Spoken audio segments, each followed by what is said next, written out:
All right, it's always a gamble. Oh, no. My face! Oh, no, your face. Your face, it changed. Oh, no. What did I do? Oh, hold on. I can fix this. Monday. I can fix it. I can fix it. Ron. I can fix it. I don't know what happened, and I don't know why it happened that way, but I can fix it. There's James a has giant three-quarter Morgan. covers, Seeking with 37 cents. Yes, I am. Giant Morgan. I +3 to my AC right now. Happy Morgan. Monday, friends. This is Ron. This is Ron, guys. Gonna edit this part out of Gonna the edit it out. Gonna edit it out. Edit it out. Leave it in. James has already entered the void. There we go. Oh, my goodness. Hi, friends. Oh, there's more. Nope. Of me. There's more of you. Oh, boy. There we go. Happy Monday. Welcome to the Dungeon Cooldown. Where's there? No, that's my beard. There's. Hi, friends. Keep moving. I can't get it right. I'm sorry. No, it's my fault. It's my fault. You don't have to apologize. Dear there we Lord. go. There we go. Okay. Now I've got it. Hold on. Let me see if I can transition. And. Hey, Hey, there I am. Hi, friends. Happy Monday. Welcome to the Dungeon Cooldown. Oh, goodness gracious for seeing all of you beautiful people in chat. Hey, DreamX, thanks for the cheer. Goofus McDorkle dropping gift subs on a Monday. We love you. Thank you so much. Thank you. Yes, thank you to everybody. Woo! Monday, March 14th. Man. Big week, Ronald. Yeah, big week. Big week. Yeah. How was your weekend? My weekend was very busy. Yeah. Yep. It was good though. I had a D&D game yesterday that went nice. stellar. Nice. They have now transitioned from superheroes into the demigod portion of the Oh campaign. no. Oh no. And so they are enjoying themselves because they're learning all their new abilities on what it's like to be a demigod. So yeah, no. they're enjoying themselves. Oh no. Wow. It's just, yeah, wow. People are saying my mic is tinny. Am I tinny? This always happens on my side of things. I don't know It why you shouldn't be. sound tinny. It shouldn't be. Know why. I know. I'm going through my fancy good show mic, so I don't know why. It's definitely my side for sure. It's Happy Pie Day. That's right. It's Pie Day. It's 3/14. Yes, as a fan of pie, hooray! It's one of my favorite non-holiday holidays. My wife's birthday was this weekend. I had a good time with her. Happy birthday, Crystal. We love you. And I love you. More importantly. I love you too. No, but I mean, my love's a little more important. Yes, absolutely. I am not trying to compete for your love at all. Just kidding. Oh, goodness gracious. Yes, but we have so many Patreon questions, so we want to get to all of them because, I mean, I don't know. So I'll just say, if you're here in the chat, we're so happy that you're here. If you are not caught up, it's going to be some massive spoilers, friends. Yeah, hashtag spoilers, guys. And massive. There's just no way we avoid them. So there's going to be some massive spoilers. But first off, wanted to do a couple things. Let's see. First up, plugs. Our wonderful friend Amy Vorpal just released a brand new album of D&D themed music called Behold Her Dreams. Yes. I've heard a few of the songs. They are amazing. Amy's amazing. There's music videos. And Ron Ogden, one of the songs is at least partially inspired by something that you did to her. No, that's not that's not a nice. No. I mean, she has texted me and told me as such, and it's hard to not miss it, you know, especially when you start. Right, but you're like, was that me? It's like, the beautiful thing of that is now there is a song that people can go to. Yes, to solve that problem for them, lickety split. So the song fantastic. is called The School of Magic School, which is, and literally it's just a very fun, fast, peppy song about the different schools of magic and what they do. Because if you'll remember from our Candlekeep 2-shot that Amy, there was one of the best moments of that 2-shot was Ron casting Detect Magic and doing that thing that every player does and every DM hates when they ask, yeah, there's something magic over there, but what school is it? And I think it sent Amy into an existential spiral. I feel like I keep doing that every time she DMs for us, because in the first one it was the haste situation, and the second one it was the which school of magic was it? I'm sorry, Amy Vorpal. I mean, I'm we I'm always not trying to make your life hard. I think part of the joy of playing with Amy Vorpal is accidentally breaking her every now and then, which is like not in a bad way. No, but no, yeah. There was the night when Jared like totally took her by surprise with the amount of emotion in his scene, and she was like, "Oh my god, I need to go on intermission." It was like, yeah, no, it's fantastic. So check that out. Let's see. Our lovely Jessica Lynn Parsons has been playing Elden Ring over on her channel for you late nighters who don't mind things getting a little adult oriented, because I don't know about if you know this, but playing Elden Ring, you curse like a sailor because you die a lot. I mean, dark fantasy kind of elicits that from people, right? You know, especially I've Souls difficulty. I've played it at home myself, and yeah, confirmed. I have yet to get into it. As I told you before, like I'm trying to keep my hands off of it because I'm afraid I'll get addicted to it. Yeah, that's a valid concern. Let's see. Oh, I also make an appearance in the first episode of a new HBO Max show, which comes out on Thursday, called Minx. Again, not for the kids.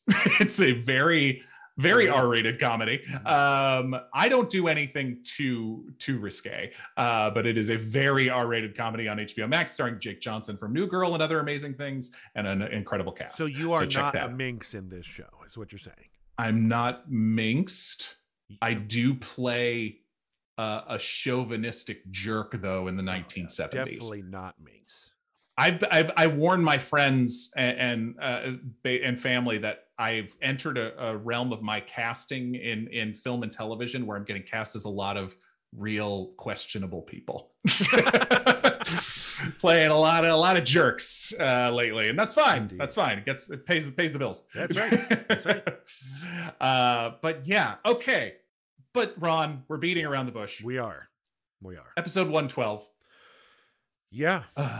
Well, okay. We have so many questions, as we said, and we've announced at the end of episode 112, and it's been on all of our social medias. The Heroes of Bingle campaign is coming to a close on March 30th, Wednesday, March 30th. What does that mean? Panic! We want to be here for you and be as transparent as we can, and we have our wonderful FAQ on our website to answer your questions. But it's an exciting time, but it's also you know, it's the end of a campaign, so it's going to be a sad time for sure. We're so thrilled to have, you know, 115 episodes in almost 3 years, and we were doing the math. It's definitely over 400 hours at this point. I mean, I think you've said this before, Morgan, and I just want to make this very clear. This team, this cast, this DM, this story has been the most fulfilling creative endeavor that I've ever had the honor to go through. So that's still the case, and I think that is kind of what I'm going to take the energy going forward. That's how I'm going to do this. Is like I'm still being very fulfilled by all of this, by our community. We have an amazing community, as you well know, and for me, big shoes to fill. Yeah, we'll get to that for sure. But it really is. I've tried. I used to be someone who was so head down, work. It was so hard to kind of enjoy the moment and at least kind of see where you were and celebrate what was happening. And I've gotten better. Hey, Jess. Hey, Jess. Oh, hey, Jess.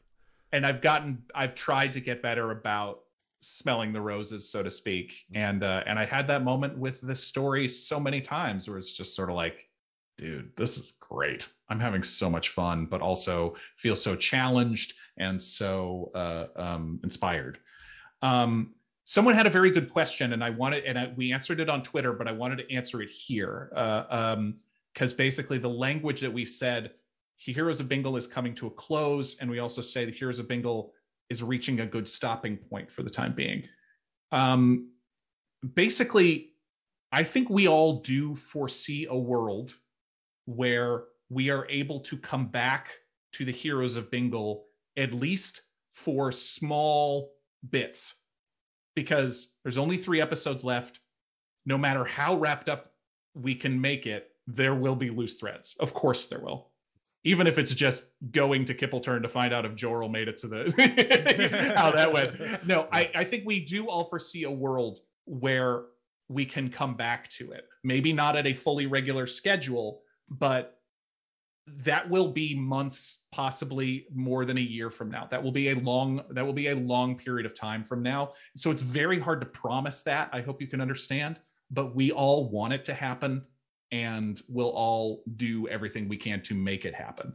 That is not and this is not a sales pitch at all. The stronger we can keep the channel, the stronger we can keep going and telling new stories, the more likely it is that is to happen. And I think that's really a good point, Morgan, is that since we took this over ourselves, which is already a miracle that we could do, and a miracle that we could do largely in 99% because of all of you watching. Yes, 100%. So thank you very much. Yes. But since then, this kind of thing we have been discussing. Not necessarily finally, we haven't had any kind of finite plans, but getting guests in, getting in a situation where we can bring more guests in, more shows that are varied, that aren't all the same, getting new voices and experiences in here.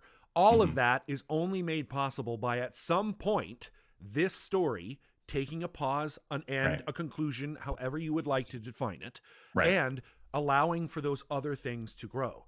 So we can get new community members that can even add more diversity and wonderfulness to the already amazing community that exists here. And it gives us a chance to grow as a channel. Right. It's true. And it's D&D campaigns end. They do. Now, having said that, and we'll get to all these, the fact that we've been able to make this happen is able to get this much of this story together, and that we are going to be able to bring it at least to, I think, a satisfying conclusion, whatever you want to call it, in the next 3 weeks. I think we are really excited. I will say, people are saying they're worried about it feeling rushed. To be a little transparent, we've known longer than you have. We just needed to take some time. I don't think that's a surprise. And so, but we needed to set up what was next, set up what was, basically the way to schedule it all out and everything. So, but we haven't known for a crazy long time, but we have been speeding it up a little bit already, in hopefully a way that hasn't felt forced or crazed or anything like that.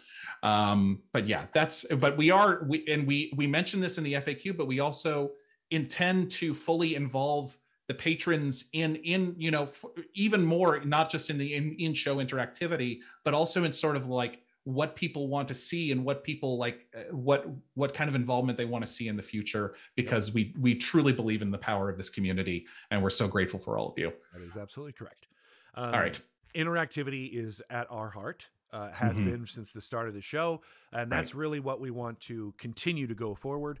And without revealing too many things, there's a lot of things that we are planning that are coming very soon that have that at its core of our planning. And that's really the point here, is we've known longer than all of you, because all of this takes an incredible amount of planning. And please remember, this isn't our full-time job. We don't do this full-time. So we have other things that we are also doing while we're all doing It's a lot of work. It's a lot of work. The best part is we have a supportive community, and there are 6 of us to help support across the entire company. And that helps us do what we are doing. And we are doing more and more every week, because we want to bring more to you. It's so exciting. And I'll start by knocking down some of these Patreon questions, because Psycho Cash Beast said, "Hi guys, thank you for the years of amazing storytelling. Thank you. Is Jeff leaving TDR completely, or will he stay involved behind the scenes?" Jeff is definitely going to be still involved. The 6 of us, in order to do this, have become a company now. And so, Kanata will be around for sure. Yes. It's just a matter of, different schedules, different, like this all could have happened at some point, but it's, this is, and the 6 of us, I don't think this will come as a surprise. The the six of us running the show ourselves is very different than running it with the entirety of, you know, of caffeine behind us. But we are still growing the show and still trying to make the show better. And I think we've done that in a lot of ways. But yes, do not worry. Jeff will still be around. And we may drag him in as a player from time to time, but I think it's also still on the business. It's true. I think it also goes to, you know, how, if anyone saw Jeff's Warden Patreon thing from a few months ago now, people like it. Jeff only knows how to do this one way, and it's a way where it is a massive commitment for Jeff Cannata. It is a massive time commitment, and he's a man with 2 children. He's a man with multiple podcasts and multiple jobs. You know, it is a lot, and so it's. I think he even said, he's like, I asked myself a dozen times, can I do this another way? And he's like, I don't think I can. And it shows. And Jeff's, you know, genius shows, but it is how he does it, which is, it's very labor intensive. And we were already trying to work in things to help burnout. But then this is just a matter of other opportunities, you know, other scheduling issues, all that stuff. Well, I'm rambling somewhat, but yeah. And I think also a thing to touch on here is the costs of time and money that doing this kind of thing well requires is a bit of a non-transparent thing. It's kind of hidden behind things, and that's just the nature of this kind of thing. But keep in mind that it's costly, and we are doing as much as we can with what we do have. So that's ideally, at the end of the day, what we want everyone to know is that we are using every dollar that we receive from all of you to its most efficient use. For sure. Okay. We got so many more Patreon questions. Let's keep this trainer rolling. Okay. Wow. So much. Okay. Sorry, I have to interrupt. Can I do this another way? No, I cannot. Thank you, Gordon Played. I appreciate that. All right, so let's talk about 112 for a second, because before I was rewatching the second half of it last night a little bit in preparation for today, and it's one of our episodes that I honestly, not to toot our own horn, I find pretty fascinating in retrospect, and it is I think I can count 3 episodes now where Jeff has said to us before the episode, I'm sorry if tonight breaks the show. And in memory, that's episode 6, which was the big warrant when suddenly we just became wardens. That was the first time he did that. And then I'm pretty sure the other time he did that was around the Simple Dungeon, was like episode, you know, when we went back to level 1 again. And then there was last week. Is there another one I'm forgetting? I think I think the one I'm thinking of is the one when we went back to level 1, because it was right around the Isle of Rum stuff. Well, it was there were the 2 back to back, because the previous week ended with the choice. Right. Do you save the boy? And then the next week we went back to level 1. That's the one I can distinctly remember. Yeah. But so every time that's happened, it's really pushed the show into such an interesting direction. And I will be, it is funny watching the second half. There are long moments of none of us saying a word because we're all just like this. And I wonder how it sounds on the podcast, because we're all just like, oh, what? Well, but see, that's the thing. Those kind of, here's what after the show last week, I had a headache. I was worn out. Couldn't sleep. Right. And, you know, that went on in the next day or 2 afterwards for me. Right. And a lot of that is because for me, we've done this plenty of times, but we've poured our hearts and souls into this kind of role playing. And when you're talking about that kind of heavy thing, you know, someone that you're very close to, who you love is gone. Yeah. Right. Yeah, man, that's the silence speaks volumes. It was just it was the silence, and it was also the weight of the choice. Yeah. And, you know, anyone who tried to say that was it was a simple, here's obviously what you should have done, you're not thinking enough about it. Because I'm like, I'm sorry, there was no obvious answer. There's no clear choice here. Correct. Because even just that, well, just wish Fahima back and then you're fine. And it's just sort of like, yeah, but that feels almost selfish because we're closing so many other doors. But then there was definitely, it was trying to find that balance of not going too easy, but then not also like, you know, not overthinking it and making it too complex. What I really loved about the episode was Jeff inviting us to have the conversation as players in addition to as characters. Yes. And you know, I got a feeling somebody might feel like that's quote unquote metagaming. It was, but who cares? I don't know. It's not metagaming because metagaming is taking out of play knowledge and making in-play decisions based on that out of game knowledge. We were very good about, okay, we needed to, as storytellers together, as a group of storytellers, what is the story that we want to tell here? What is your, you know, what is your motivation for your character? What is your motivation for your character? I love that kind of conversation, and I want that to happen more at tables, in my personal opinion, because I love this concept. It's long form improvisation as a group, and we used to do it on stage. When you're not on stage, you're on the sides talking to people who are next to you, being like, well, I see this and this and this. What do you know, back and forth, just small little things to understand who you're playing with and how they're thinking, because you never want to assume what they're doing. And so for me, that was such a wonderful gift by Jeff for us to, okay, now we can talk a little bit about this on like, how do we view this as storytellers? Do we want to go the tragedy route? We're already kind of there. Do we want to go further down that route? Do we want to play the high stakes, high rewards, you know, low risk, more guaranteed kind of play? I love that we were given the permission to do that. Well, and it was so funny because Jessica was encouraged to be involved, and I think she was really enjoying watching everyone kind of figure out her fate a little bit, because she's definitely hangs back in a way where we almost had to go like, Jessica, what do you think? She's like, I want to know what you, which is trust. It's so much trust in us, and it's really beautiful. But I think it was also fun for her because she was texting us before the show. I think she was really fascinated to watch the four of us, because Jessica's the one who always wants to see everybody else's secret rooms. She needs to know, and so I think she loved basically watching her own funeral in a way. I mean, that would be fascinating, right? To be able to watch out of side like your own character's creation and see how your group reacts to the loss of that character. Yes. Absolutely. It would be a fascinating situation as an actor for sure.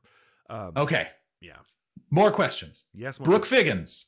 I'm very saddened by the news that our Heroes of Bingle adventure is going to be coming to an end. The world that Jeff built along with the five of you is the most incredible thing I've ever had the honor to be a part of. Oh, man, thank you so much. I really hope in the near future we can continue this story. So do we. Question for both Morgan and Ron. What do you think the consequences of this wish will be? What sort of chaos do you think Jeff will be able to insert into the wish that Lily made?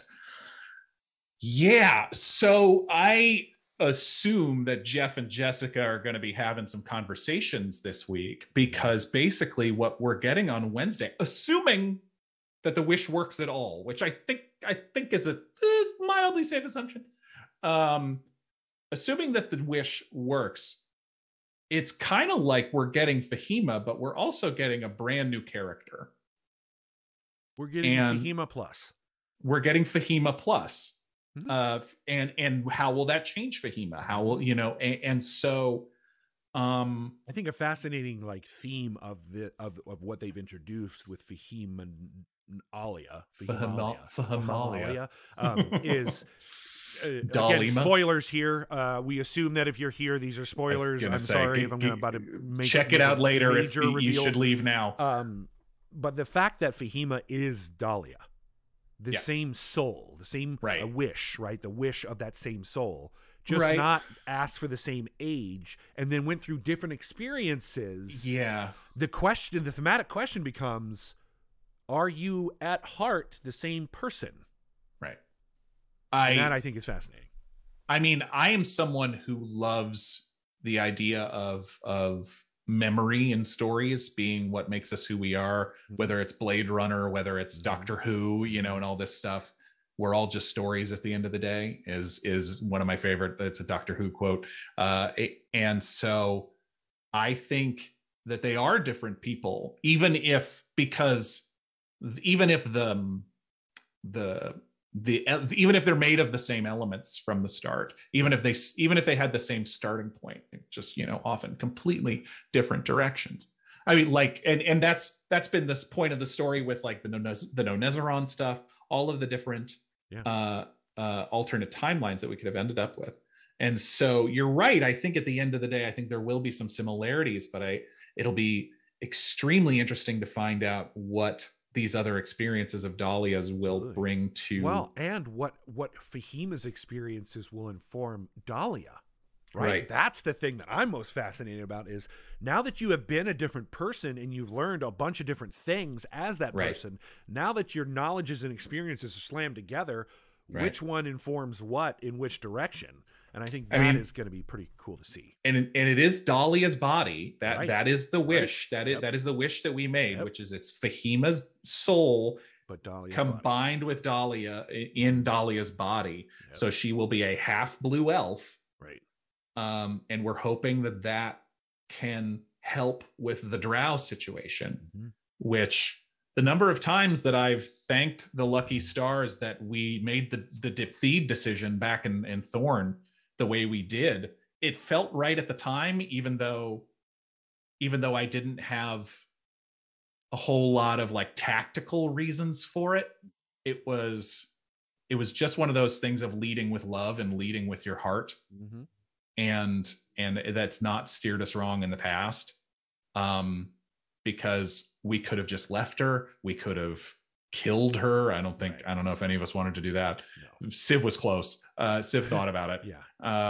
He was in a dark place at the time. You know, Uggo made the point of like, this wish, it's love, right? It's the wish of love. So if this is just transformed energy, if a wish is a stable energy of love, then you better use it in that fashion. It seems, at least it's a good idea to use it in that fashion. Right. For Uggo, that was largely why he was against using it to destroy the Ashen Mage, because true love is never a destructive element. Right, that's true. I see that. But also, I mean, it's all like the choosing love. I agree with, but also I think I said during the episode, choosing love can mean a million things. For sure. And you know, and so I still go back to, I think we made the right choice, but I still go back to, boy, it would have been fascinating to try and getting the Ashen Mage off the board might be something that we regret not doing. Again, if that's what the end result would have been, making the other choice. Right. Right. So, but that also is a more complex wish that could have definitely bitten us in the butt. Lots more misinterpretations and caveats that Jeff can take, and we have some of those in the ones that we did for sure. And Completely. I think I would not be surprised if Jeff played a little bit with, especially if they start making decisions that Fahima and Dahlia would disagree on causing that having some effect on Dahlia's body. That would be interesting for sure. Here's a good question from Woodrow Kroll. I feel like that's a newer name. Hello, Woodrow. Has how Ron sees Fahima changed knowing her history and her connections to the Candle Queen and to James's patron? There's a couple of questions that are kind of related to this. Kind of similar, yeah.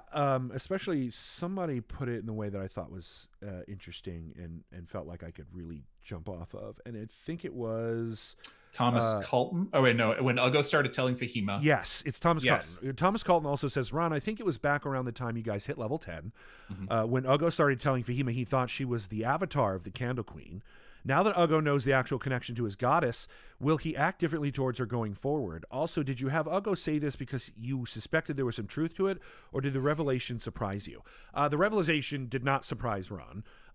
I assumed that the wish was somehow related to the Candle Queen in some way, not necessarily that she was the wish itself, or that the Candle Queen had provided it.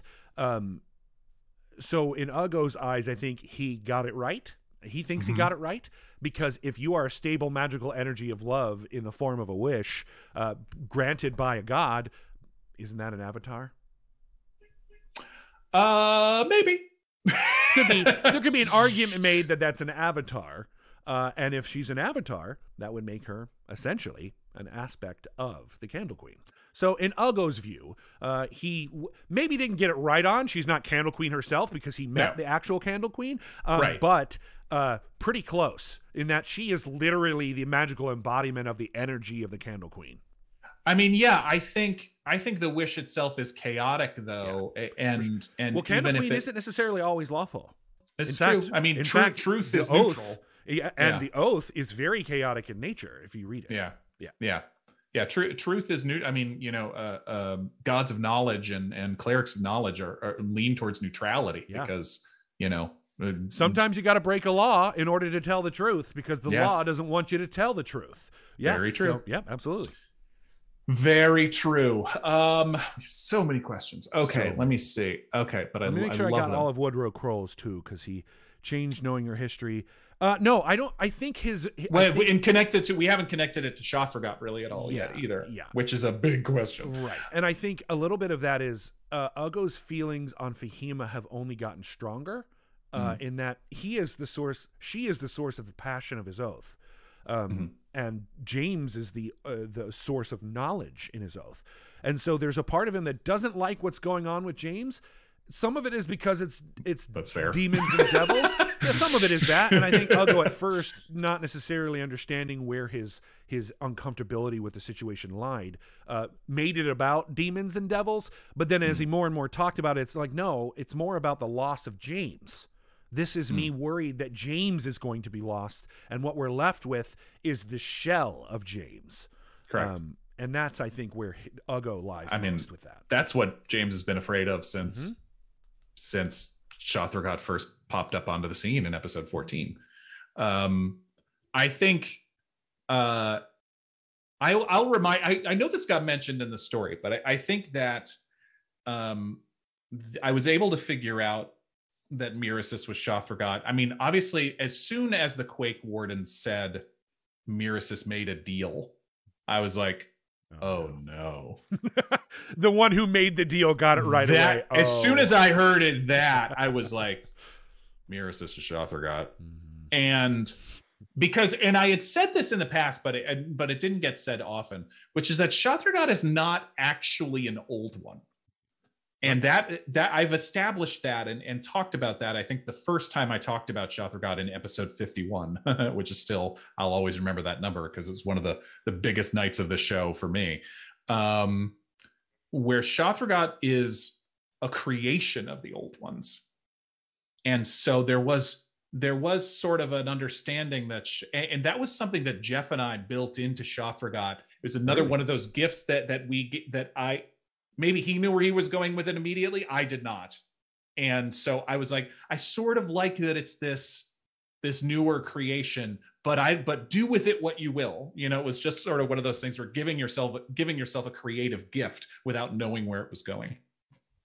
And so it made sense. And also the fact that she was a warden when she went into the void, like she's this massively powerful thing. It was like, oh, a warden could be a patron. Yikes. And that's still crazy to think about. I know I'm answering some people's questions right now because we had a few people ask about this. Let me find it. I want to make sure I'm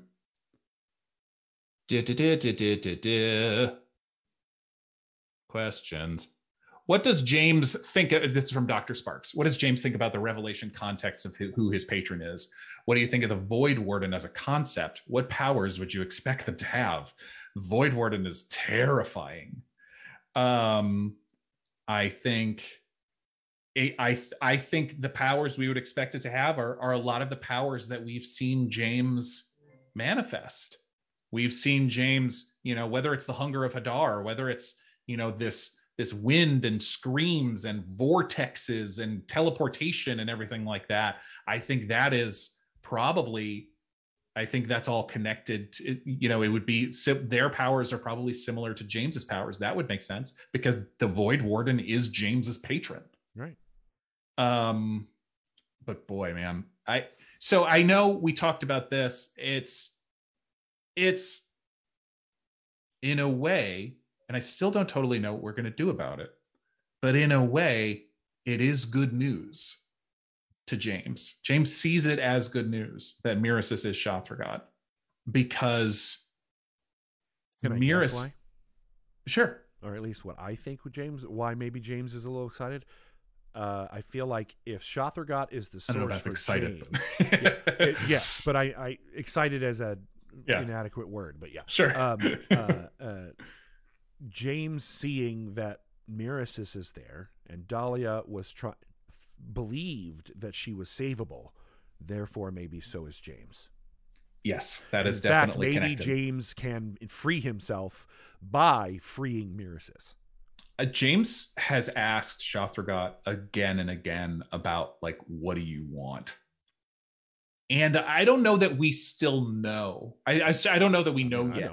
But also Ugo doesn't at all. Right. But also knowing the pain, the history, what's leading, like where it's all coming from, is a massive help about what might be driving this thing.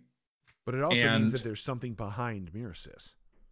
Oh, for sure. Well, and the other part of it is that, and I confirmed this with Jeff because I wanted to make sure that so Miracis went to the old ones, went to the void in order to forget, in order to, like, basically be cleansed and be made to, you know, like give herself over to this oblivion so that she could, in a way, protect her daughter, but also forget all of the terrible things that they had done and all the terrible things that had happened to them.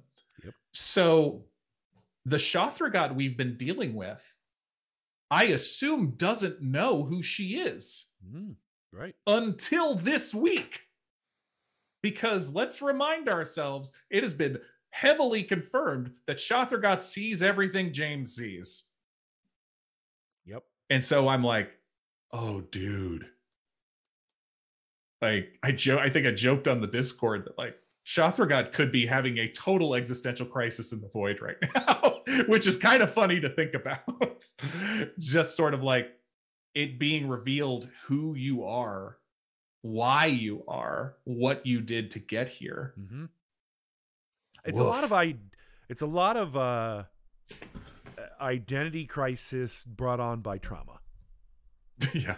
I mean, that's really what it is. A lot of identity crisis brought on Ugo, James, Civ.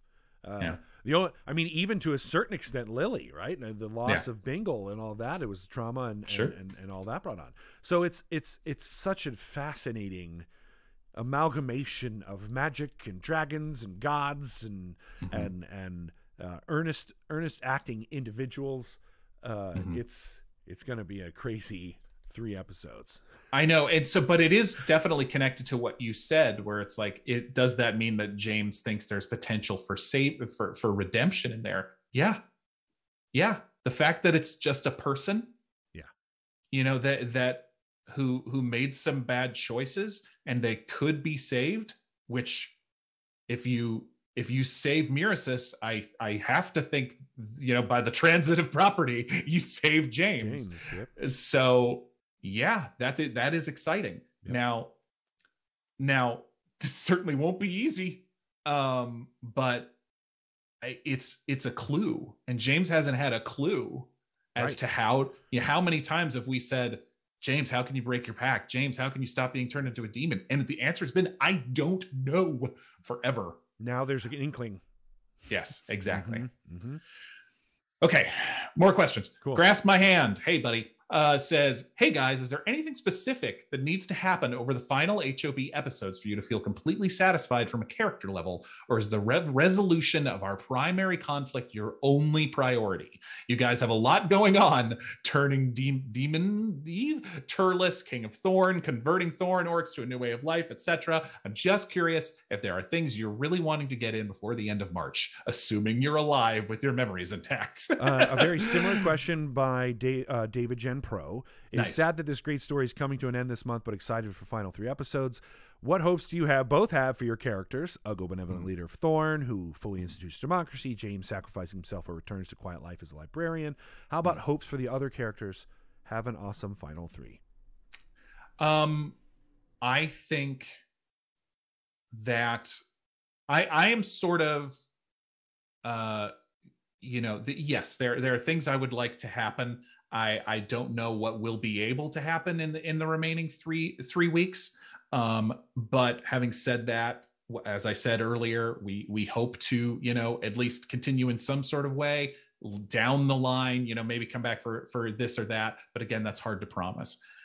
I think that what I have to, I just am going to keep sticking to James's kind of core tenets and what he, to live truthfully as James. That's such an actorly thing to say. And so James can see a light at the end of the tunnel now, which is very exciting. But I think his most important connections are to the heroes of Bingle, are to the 5 of us. Absolutely. And I think we to honor that that from most of them. Most of them feel that way. So Right. I'm in the same boat in that the primary, and also Jeff has been really good at raising the stakes quickly within the story that feel natural to me. Yeah, totally agree. So, Miracis is watching through your eyes at all times. Yeah. So as soon as we started learning lore drops, now the old ones have a lot more information, because if Miracis can see it, so can the old one that created Miracis. Correct. So when your enemy has the information that maybe they didn't have, and that was your one up on them, and now that you don't have that anymore, you better work real fast or you're gonna be left in the dust. So the people who are saying, oh, it feels rushed sometimes, I respectfully disagree with you. Right. Now, having said that, there will of course be loose ends. Yes. But again, we have talked about those are things that we could possibly come back to. Right. Correct. Right. And there will always be, there will always be loose ends. That's life. But I think, and every D&D game I've ever played that's ended has had loose ends, and every TV show and every movie. Correct. It's true. Every story has loose ends. Every good story has conversations that continue on. Now, I will say the things, I have been okay with several endings for James for a long time. I have said, I think externally and also privately amongst the group of us, if James's death it feels truthful, I'm willing. I don't want it to happen, but I'm willing to go down that path and tell that story, because I would be excited to see what it would do for the rest of the characters and to do for the world.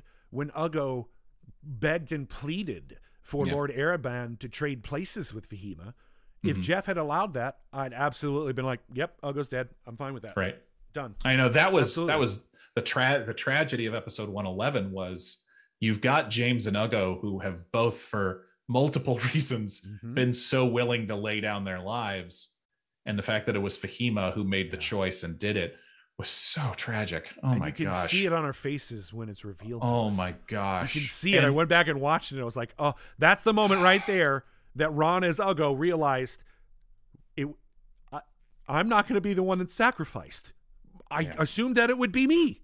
I just assumed it would be me. Yep. So tragic. Yep. So tragic. Yep. And hurts so much. But yeah. And so it's, but having said that, I of course James wants redemption. Of course he does. He doesn't want it above and beyond all cost, though. And so we'll have to see. I There are worse things than dying if it's for the right reasons. Yes. That is what James thinks and sees. Agreed. I think Uggo and James could agree on that, Matt. We are blood brothers, absolutely, in that fact, for sure. Yeah. I think it's also like for me and Uggo's story with Thorn could go more, and we could do more with it. There's a lot to grow into that. For sure. But I also feel like if he becomes a king, a small king who made a great change that greatly improves Thorn in the future, but dies in adventure to create to make that happen for the entirety of Ein, not just Thorn, I think that would be a good story.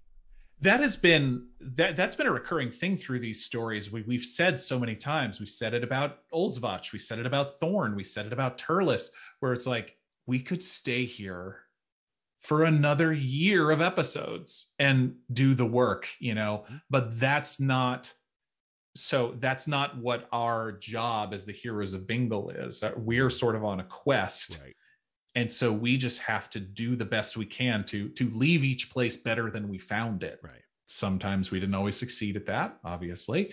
But it was, it was, Thorn is the perfect example of, is there more to do there? Of course there is. But the heroes of Bingle made their mark there and did what they could to make it better. And then we had to leave. And Turles, same deal, there's a lot of ways for each of these stories to go. And it's just a matter of, the different consequences and circumstances, if they'll allow us to get there. Oh my goodness. Okay. There's one question I do want to cover here. Go. From if we go a little long today, I'm all right with that because we have so many questions. Okay. Gooey Mora, if I'm butchering your Guy or Gooey, yes. Gooey Mora, I apologize. Guy Mora. Guy Mora. I apologize if I'm butchering it. Ron, it seems you'll be taking over some ownership of Ein with Jared coming next. How do you feel the responsibility of taking care of Jeff's creation and extending on it?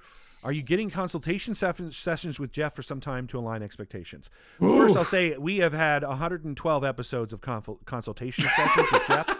So, very true. That's part of one of the reasons we made the decision as a group, right. To do the co-DM route. No one's going to know this world and universe. That's the word I want to start using now for all of you, just as a little bit of a small, opaque, slightly not opaque view. Universe is probably a better way to start referring to this, because we have Fortune and Fates, which we know is connected to Ein somehow, but not how. And there's a lot of portals, and so we're talking about magic can do weird things. Do a lot of weird things. We have time dragons, so there's all this kind of stuff. So, but what I do want to make very clear is that Jared and I, in no way, shape, or form, are trying to take Ein. Right. It is Jeff's. Jeff created that. We want to afford Jeff the comfortability and respect of all of his long and hard work. And that if we can in the future do small story sessions in that world, we want to be able to hand that world to Jeff without there having been any changes that he had not anticipated or signed off on. So all of that to say, Ein is still very much part of this world and universe. 100%. Still feel that way going forward. That is a primary goal for us and for the show as a general. And the stories may and can and will overlap in ways that we won't possibly expect, in ways that I'm sure will surprise all of us, as we have already done in our own show on itself. So that's the beauty of this type of long form improvisation D&D.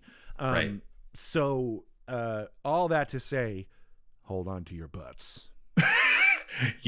That is. Hold on to your butts. I was thinking about this. It's a little bit the Marvel cinematic universe question, where it's like, if there are other heroes who didn't help out when the Avengers had to defend all of New York City, what were you doing? It's just sort of like, and so you kind of, so it is necessary to move somewhere else, because Ein is such it's a very climactic, like, bananas place where a lot of huge things have happened that could send shockwaves everywhere. And so it's very difficult. Now, having said that, I don't know all the ways that will connect. I have no idea. But we, but of course we want ways to go, like, how will this feel like something, because that is one of the coolest thing in other shows, and just finding the Easter eggs, or even going like, wait a minute, was that blah, blah, blah. Well, and not only that, those Easter eggs for other people to see and go, ooh, and then we have new watchers who are watching because this new story will go, wait, what's that about? And then hopefully they'll go back and watch all the other ones. Exactly. Yeah, exactly. Yes. And now then 100%. At that moment, after time, we have grown our audience as a whole much larger. So that's where we hope and dream for this to go, and and want to kind of express to our audience, and especially those on the Patreon and those who give to us time and effort and money. That is the goal. The goal is to grow this channel so that we grow the audience, and that we can start telling stories in a variety of different settings, fashions, and forms. Right. Oh my goodness. Well said. Okay. I'm a little overwhelmed at some of this week because we again have so many more. From Marcus Gained a Level. Thank you for the amazing shared storytelling that got me through the pandemic. Oh boy, me too, buddy. And that is now helping my son wind down for the night. That's right. Marcus Gained a Level. That's his birthday. Happy birthday, Marcus. What do you consider more important in completing the Heroes of Bingle campaign? Tying the main loose ends, or getting the characters to a satisfying emotional end? That's a very good question, Marcus. Ideally, I would hope with both, but since you said one or the other. I know. Yeah, I'll take both, please. Yeah, both, please. That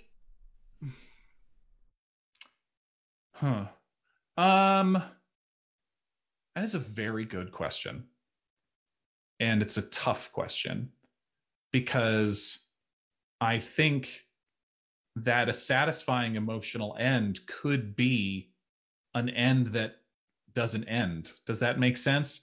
Could be one of my favorite ends of a TV show ever was the finale of Angel from the Buffy the Vampire Slayer thing. And literally the end of that show, I hadn't thought about this in a minute, but it's absolutely true. The end of that show is famous because of how they ended it, which is literally it ends with them facing down a massive fight, and then because the fighting is the point, and it was so well done in that show, which is just sort of like the continuing to fight the good fight, the continuing to face down the powers of darkness, and try to bring the light, and try to help people, and work on behalf of love is the point. So I think that could be a satisfying emotional end in a way. Now, I think there's some things we need to know, and some things we need to figure out, and there's some connections to be made. But yeah, I mean, a satisfying emotional end could be 1,000 things. And so facing your final fight together, all recombined and facing it together, and then cut to black, has been done in many shows. Right. And that's not stories. A spoiler, by the way. That is not what we're planning.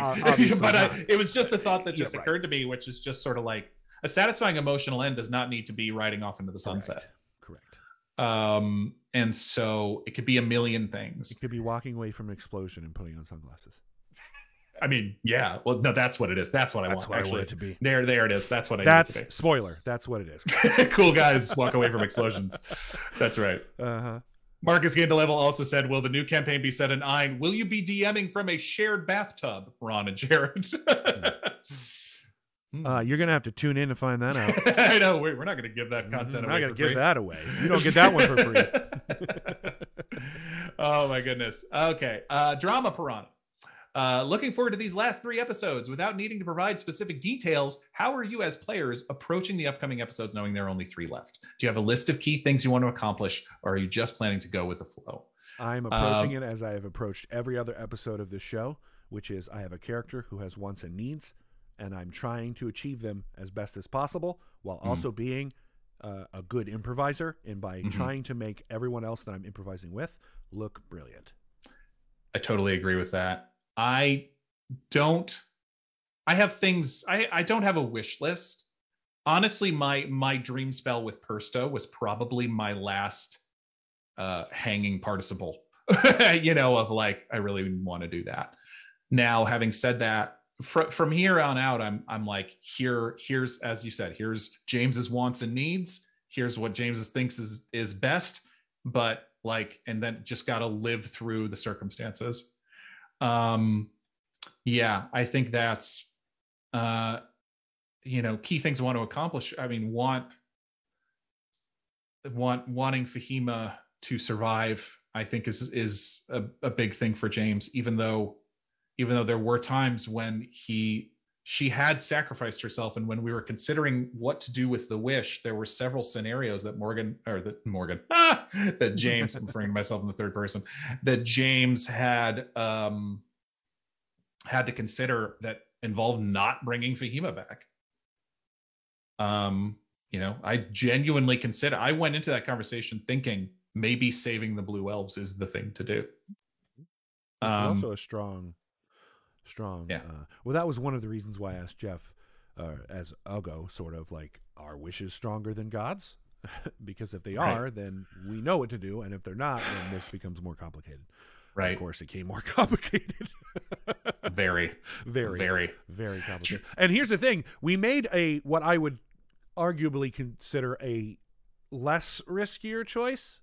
Yes, it's still very risky. It's still very risky, but it was definitely a safer choice than some of the ones on the board. Yeah, for sure. Yep. Drama Piranha also asked, as a fan of chaos, it's irresponsible speculation. What is your craziest theory going into these final episodes? It's a good question. I don't know if I have any crazy theories left. Yeah. There's not really much left, right? I mean, it's pretty much, I think, been verified that the Ashen Mage is just some person. And that was, I had said that in my cast secret, that I was like, it's not the point that the Ashen Mage is secretly anybody. The whole point of the 300-year reset could be anyone. Is that it will happen again, and there will always be reasons for it to happen again. And so that it wouldn't have been that is a little bit, it's a tiny bit meta of Morgan the storyteller going, it's not the point that she's the granddaughter of blah blah blah. The point is that she's some rando, and there will always be someone smart enough and angry enough. Now, hopefully there won't always be. Hopefully you can do things to, make people's lives better, to increase love and empathy and listening around the world enough so that no one reaches this point, or if they reach the point of finding this urn, it's not used in the way to create Armageddon, but it's sort of one of those impossible tasks, but that doesn't mean it's not worth trying. I'm a big believer in those. I mean, it's sort of Zen, but it's like it's good to have impossible goals that you still keep trying for. Yep. Yeah. Yep. Well, right. Yoga can feel like that. Stars, exercise can work like that. If you shoot for the stars and you land on the moon, you still went to the moon. Yeah. Yeah. Acting is like that. Yep. Creating art is like that, where you are truly just trying to embody and live truthfully through this person. And you, even if you get moments of it, you're lucky. But it's impossible to do all the time. But that doesn't mean it's not worth trying for. That's right. I mean, and I think that's a pretty good life metaphor, personally. There are plenty of goals that I have that I'm all constantly working for, that I'm constantly failing at achieving. But that doesn't stop me. Sometimes it brings me down, for sure, and I've got to really rectify those feelings. And sometimes you have to listen to yourself and understand: am I feeling this way just because I'm just discouraged, but I still want the thing? Or am I saying this to myself because I no longer want the thing? And so it's almost, for me, it's become kind of an introspective feedback loop where I'm working hard on a thing and I'm achieving a goal, and eventually something happens and I go, oh, I know. Is this a thing I want? Right. Yes, it is. And that's when you like, all right, let's do this. Pick yourself up, dust yourself off, and try again. Yeah. Because as long as you, and this is for me, the real life story, or the life lesson that I've really been rattling around for me lately, is if you're not learning, you're dying. Right. So just keep learning. You can't fail if you learned, right? Right. You made a mistake maybe, but you learn from it and move forward and try not to do it again. And that for me, Uggo, that has been what Uggo is learning. And that process is more of just me recreating a similar, in my head, a similar fantasy story of how I went through that process of like learning by making mistakes and realizing like, well, they're mistakes, you own up to them and you move on. Right. So that's, for me, that's what I think I got out of this and what I really enjoyed. And for the next 3 episodes, I'm going to continue to try to do that, right? Where it's all learning process. We just learned a whole bunch. And one I really want to talk to you about, because I think Uggo said it at one point when you first did it, when James first did it, was, are you sure those aren't supposed to be destroyed? They might the obelisks. keeping things closed instead of, So I mean, there was no way for any of us to know, but it was just a question. This actually ties beautifully into another question from Charlie Baynard, who says, "How do y'all feel about the prospect of the story coming to an end? Happy, sad, both, honestly. Sad, but also like thrilled and enthused, and the fact that we've reaching kind of this. I'm so proud of the story, as we said." But do you think your characters will have any regrets at the end? It's been an amazing show the last few years, and I look forward to the new future. It's exactly what you were talking about, where Morgan, I don't really have any regrets because it's all been such an amazing journey. Of course, James has regrets. Of course he does. But, I think...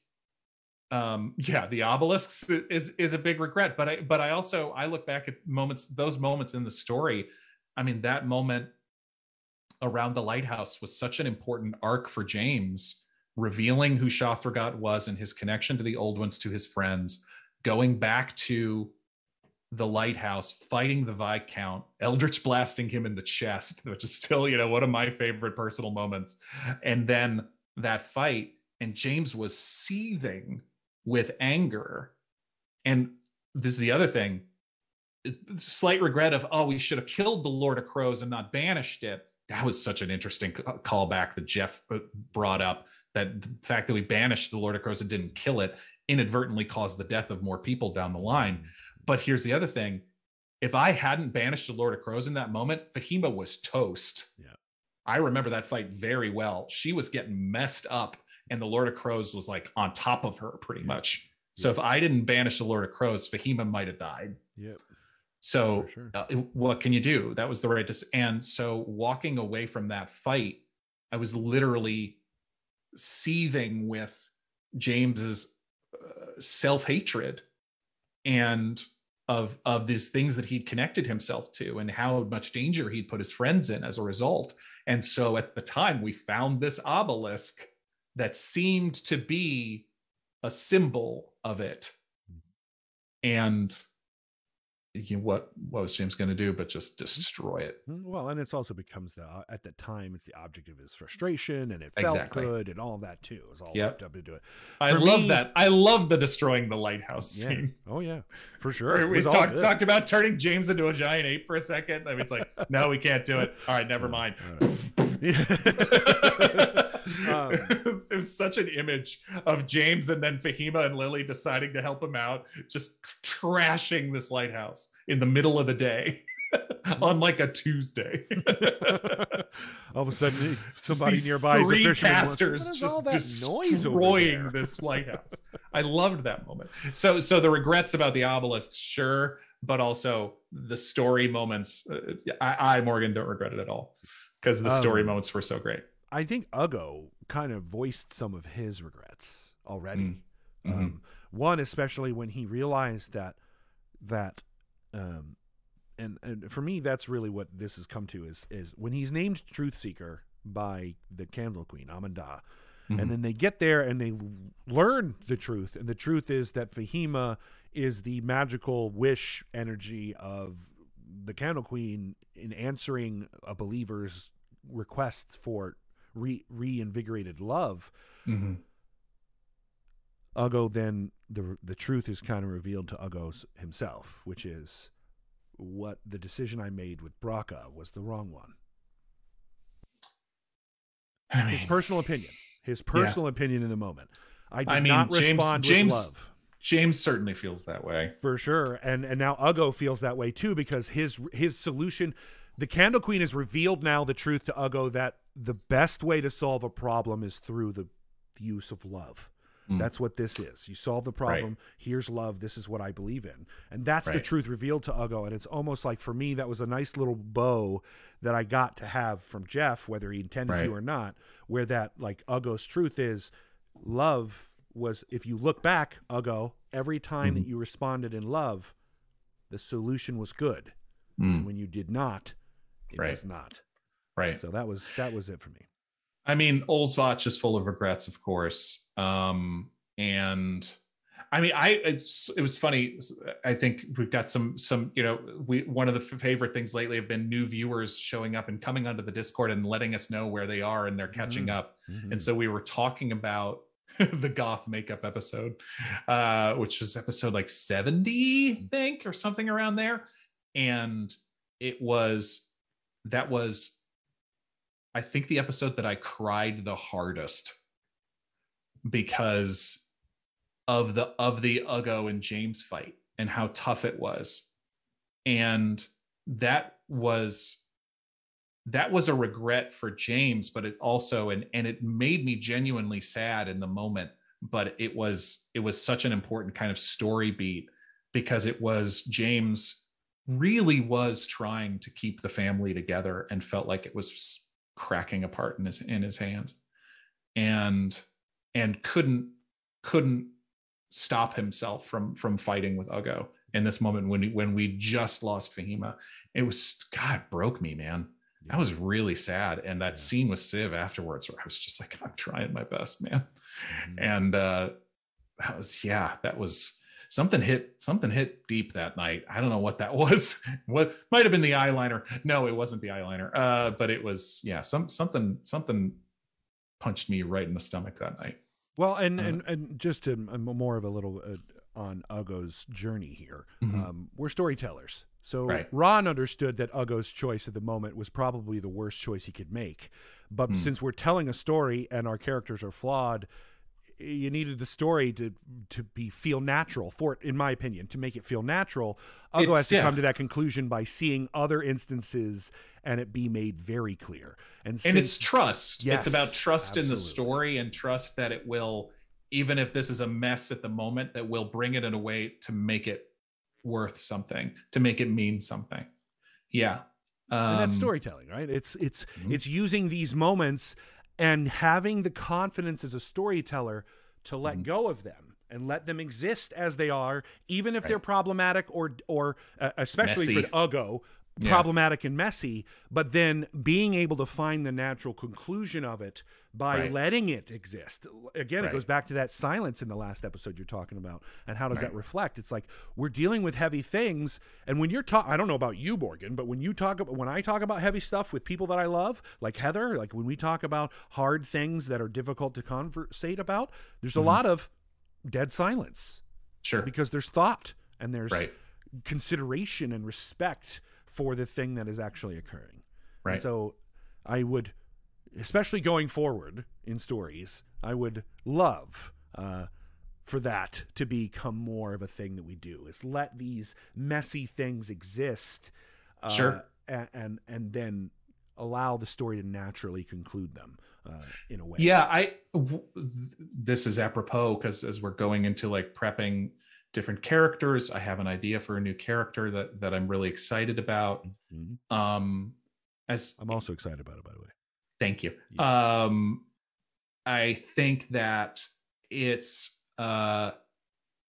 it's good to not know all the answers, and more just sort of what I like knowing going into new characters is sort of like, this is what I think they might struggle with, or this is what I think they'll be good at. Here's what I think they'll struggle with. And this could be the arc that they go on, but what journey it will take to get there, I have no idea. And that's exciting to me.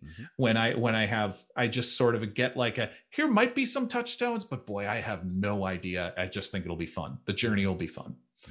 Yes. I think there's one more question from Brian Hughes, which is actually a couple questions, but it's good ones. It's a good one.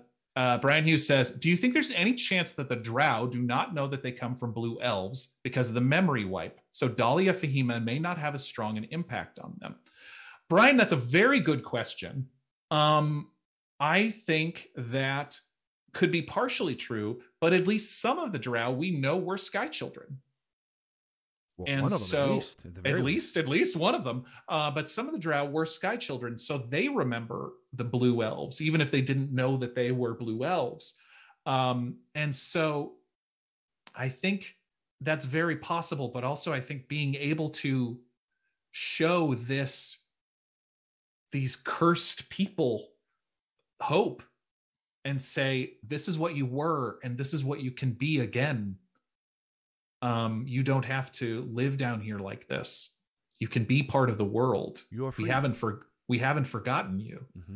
I think I hope is a powerful message, a powerful weapon in this war of ideas, in this war of hope and despair, that I hope will make a difference no matter what, whether they know it or not. I would even be satisfied. Personally, I would even be satisfied if the characters ended up dying in solving the Blue Elves problem, sure, and not solving the bigger problem. Sure. That, to me, would be a interesting ending. That means there's more story to tell. But also, even if you never did tell that story, that's such a fascinating concept of like this adventuring party was meant to restart a thing that was already done, and they made the choice of going, that wasn't the tragedy, this was the tragedy, and making that choice for themselves. Fascinating to me. Again, no spoiler there. Don't know that this was going to happen. These are just off the top of our heads what we're talking about. Right. Well, and I think we identified pretty quickly in the Wish discussion that like there was no perfect answer. Correct. The only well, that's it answer was the 300-year like turn back the clock. Well, and that's the beauty of none of us wanted to do. That's the beauty of the vulnerable world problem. It's much like the trolley problem, or these are impossibly answered questions. But they are worthy of, like you said before, they're imperfect, but they're worthy of actually contemplating and thinking through. So yeah, I thought of it. It's a little dark, but I think it's worthwhile saying, which is that like, if you're, it's a little bit Battlestar Galactica, actually. If you haven't watched the newer Battlestar Galactica from 10 years ago now, it's a little bit Battlestar Galactica, which is that it's not enough to survive. You have to deserve to survive. And the 300 year like switchback or whatever you want to call it, great forgetting, would just be surviving. It would just be hanging on. That's not enough.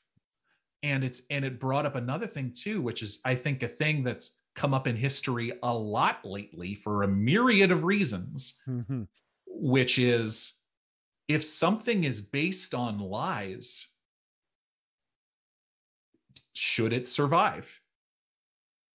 And so that's a little dark, but there was a part of James that's like, if we keep inventing our own annihilation and giving and inspiring people to destroy all of us and not helping those people, every 300 years, maybe we deserve to be annihilated. That, and absolutely, that's kind of where that's a little bit more complex than Uggo is necessarily capable of thinking in the time that we've had with this information. But that's definitely where Uggo even kind of suggested it's like why repeating the cycle that doesn't, it's the same thing over and over again.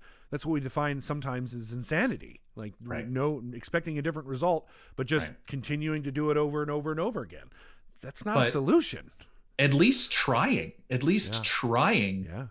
and going out with hope, with love is the right answer rather than just kicking the can down the road. Right. And yeah, it's scary. It's dangerous, but it's the only answer that involves actually trying to help people rather than just doing a Men in Black mind wipe. And 300 years later, we'll see. Yeah. What's going to be different? If the bad guy can be anyone and it's every 300 years, can't then the good guys be anyone every 300 years? So it's almost like, I think that's kind of maybe the point here, right? The point here is not doing the same thing. That's the point. And that's what you're saying, right? Deserve to survive. Yep. Ooh. Man. Anyway, deep thoughts for a Monday afternoon. Also, I did want to mention, thank you everyone for your questions on Patreon, and especially thank you for allowing us to do this. All of our Patreon supporters, we thank you very much. Without you, we would not survive. Those of you who gift us here in Twitch, thank you. We would not be able to do any of this if that was not in your hearts to do. And for those of you who don't have money to support, but you have time and you are with us in every minute, half minute, every other day, catching up, need to catch up in any shape or form, without your eyeballs and your time and effort, we would not be able to do this. So I want to personally thank all of you for your time, your effort, and for those of you who have money. Appreciate it. But yes, this is, I know we didn't get to many chat questions today because we had so many Patreon questions. Obviously, we got a lot of questions going on, and we'll continue to answer these all going forward. There's a lot happening, folks, but we're really excited for the next 3 weeks, and we're really excited for the future beyond that. For so many reasons. We continue to be as transparent as we can about how we're, planning the show going forward, but we're so excited. We're so excited for more Fortune and Fate in April and May and continuing on into the future. But to reiterate, Fortune and Fate will be twice a month in April and in probably May as well, and possibly into the summer. We don't know exactly when we're going to start the new campaign. We're saying the summer for now. More details on that coming soon. Indeed. But we're not going anywhere. We will also be transforming the Arcane Artistry a bit.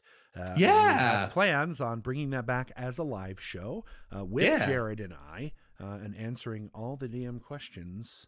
Going the last DM Q&A session that you guys did was such a hit. Such a hit.